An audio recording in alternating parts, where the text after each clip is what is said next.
Welcome back, my friends, to the show that never ends. We're so glad you can attend. Come inside, come inside. I'm Gene Della Sala, president of Audioholics. And I'm Hugo Rivera, vice president of marketing. With that intro, Gene, getting questions over here, man. You know, people want to know if they're getting their money's worth. You know, is more money invested in the audio product actually beneficial? Is it going to give you the performance you're looking for? Well, I'm going to tell you a straight answer, okay? Mm-hmm. Yes and no. And no. That's awesome, guys. It depends, my friends. That's it for today. Thank you so much. Oh, you know, I don't like to deal in absolutes, Hugo. Yeah, we know that. We know that. I think there's a situation for everything. You know, there's advantageous situations and disadvantageous situations. Okay. I think the best way to broach this question is to break it into categories. Yeah. You know what? Let's do that. So why don't we start with our favorite topic? Cables. Yay! Yeah, Let the magic come out. Yes, battery powered. I have the car battery running over there. Oh my God. It's ready, man. Make sure you elevate them so that way the electrons don't misfire and hit the carpet. I also got a cryogenic freezer. Oh yeah, with kosher chicken fat. Yes. Blessed by a rabbi. In case you want to pray to the cable. Yeah. Cables, I think we could be a little bit more absolute on. Cables, absolutely, price doesn't matter. All right. Okay, beyond just a little smidget of what you can spend, you're buying cosmetics and you're buying a story. Cables is all about selling a snake oil story, because most of the cable vendors out there, they have no degrees in engineering. They have no engineers that work for them. Right. Okay. They source their cable from Belding and put a fancy jacket around it, and then they sell it for an exotic price. Because if you sell it too low, people won't take it seriously. Well, that explains their claims then. Oh, absolutely. None of their claims are verifiable with any proven science, yet they cling on to the science as if they have the truth. I kid you not. They really believe their stuff. They drink their Kool-Aid, my friend. They believe it. I do believe they believe it. I don't think they just make it up out of the blue. I think they actually believe in the religion, like Scientology, for example. There you go. But let's not digress. Especially with Scientology, we don't want to get killed or something. Oh, we'll be a target, yeah. So, guys, with cables, you know, no, price does not always get you better performance, and it doesn't get you better quality. It gets you better cosmetics, but if you want jewelry, buy a necklace. Buy a necklace for your wife. Buy a watch, whatever. Get a bottle of wine, or you know, whatever you need to do. But cables, you don't need to spend a fortune on to get the performance. Right. The physics are there. I mean, we're not going to give you the physics course on this one, but we've covered it before. Yeah. You can look at our speaker cable gimmicks video, and you'll see what it's all about. With that said, Gene, how about receivers? You know, when you're looking at AV receivers, it's kind of a different animal here, because you're dealing with a low margin product. And when you're dealing with a low margin product, every penny counts. Mm-hmm. Okay, let's look at a $500 receiver, for example. We're kind of critical on these receivers, you know, with the power claims, but let's look at what they do. They're doing all the HDMI switching, all your audio and video processing and decoding. Yeah. Okay. They're routing power to all your speakers. They're doing bass management. So it's a lot of stuff going on. A lot. So between a $500 receiver and a $1,000 receiver, yeah, price does matter, because you're not going to get a $500 receiver that has the same performance as a $1,000 model. Exactly. It's not going to have the same feature sets. You're not going to have the same number of channels, the same amount of decoding, the quality of the DACs. When it comes to that, low margin products with high tech inside them, price matters. And I'll put a little caveat to your statement, Gene. Ideally speaking, that is the case. Yeah, absolutely. You know, there's always esoteric brands that are going to throw an iron weight inside the receiver to make you think you're getting more than you really are. But those are statistical outliers. Right. Exactly. So with that said, so for receivers, price matters. All right. So that's pretty clear. How about speakers? Speakers is another thing, almost like cables, not quite as bad. There's a lot of margins in speakers, but you know, if you spend too little, you're going to get crappy sound. You know, you're going to get sound that falls off of a white van. You know? You don't want that. But let me just say this: Internet Direct doesn't always give you better value. We said that in another video. A lot of these brands kind of rest on their laurels. They try to say they're cutting out the middleman, when in fact, yeah, they're cutting out the middleman, but the profits are probably still going to them anyways. Exactly. So, you know, it can matter.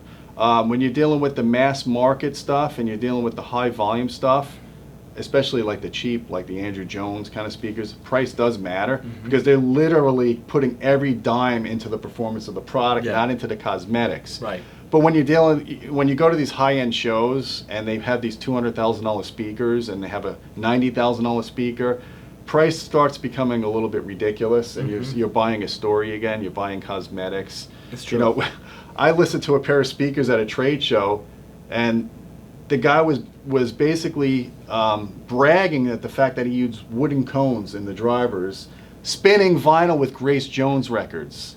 And he was like, "Isn't this heavenly?" I'm like, heavenly, "No, this is right. not heavenly." And the speakers were like $100,000, man. Oh, holy cow! So I would avoid the esoterics like that. Price is all over the map. I mean, I had guys walk into trade shows where they listened to a pair of great RBH speakers, right? I think they were like $6,000 towers, and 3 or 4 dealers came in and out of the room. They said, "Yeah, they sound good, but their price is too low. I would never sell these." Yeah. Nobody was going to take this seriously. My customers aren't going to take it seriously because the price is too low. So, that's a mindset that people have to overcome. Yeah, I think so. It's incredible, Gene, because it's not only that industry. I think that is a marketing problem across the board. Sometimes when you take a product and you really want to give the best price, sometimes people are a little bit skeptical. Oh, yeah. They're like, oh, well, maybe this is kind of like a dollar store kind of like product, you know what I mean? Yep. So it's kind of interesting. Price is a loaded question with speakers because at the lower end of the spectrum, price matters more than the higher end. You have a law of diminishing returns, obviously. Right. And the more you spend on quality speakers, well engineered, generally when you spend more money on good speakers, you get more output and more bass extension. Okay? It doesn't mean for $500 you can't go to a good bookshelf and then mate it with a sub. That's perfectly legit. But if you want more bass, you're gonna have to spend maybe $1,000 on the next model up from the same company to get the more extension. Yeah, that makes perfect sense. All right, how about amplifiers? Amplifiers is another one of those kind of like loudspeakers, man. At the lower price points, price does matter because you got to pay for heat sinks, you got to pay for output devices, you got to pay for transformers. Emotiva kind of turned the world upside down with their amplifiers because they took all the performance they can get and put it into a chassis that looks ho-hum, maybe. Some people don't like the cosmetics, whatever, but their performance kicks ass. I mean, I'm running a pair of XPR1 monoblocks here. They're 2 kilowatt monoblocks that absolutely spanked an $11,000 amplifier I had in comparison. More power, more dynamics, better feedback topology. I measured it, the distortion was lower. So when you get into these esoteric designs and amplifiers and they tell you they don't use feedback, run, don't walk, okay? Let's get back to engineering 101. You need feedback. You need to stabilize your amplifier. You need to have an amplifier that is consistent no matter what load it drives. So when they're telling you they're throwing tubes in it or they're doing some type of esoterics with cables inside of it, run. You heard it here first. Yeah, because there's a lot of snake oil in amplifiers too. Yeah, that don't we know? Holy cow. That's interesting. Great answer on the amplifiers. Let's finalize this with source components. Source components is another thing where the lower price stuff does matter because you're looking at features, okay? Now, you can get esoteric with source components like a Blu-ray player. You can get all these great DACs. You could get a great power supply. But if you're using the HDMI output, it defeats all that hardware. Right. Okay? So really, price doesn't matter if you're using the HDMI output and you're not using streaming or anything like that. I mean, a $150 Blu-ray player will probably meet all your needs. But if you want something that has faster response times, you want something that does all the latest streaming. A lot of these players do terrible streaming. Like the Netflix interface is like slow as molasses. Oh, I know. Oh my God, it's like pulling nails. Yeah. So yeah, to a certain point, price does matter. But when you get into the uber expensive transports, let's focus more, I guess, on CD players. I mean, CD players are kind of a dying breed. It did matter for a while because people were using the analog outputs on them, and there are differences.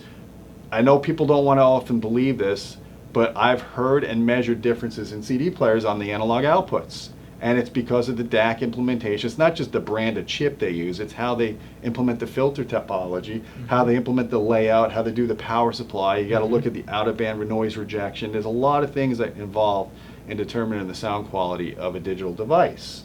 So price can matter if you're using the analog outputs, but if you're using the digital outputs and you have a really high-end DAC in your receiver, then spend less money on your source. It's not as important.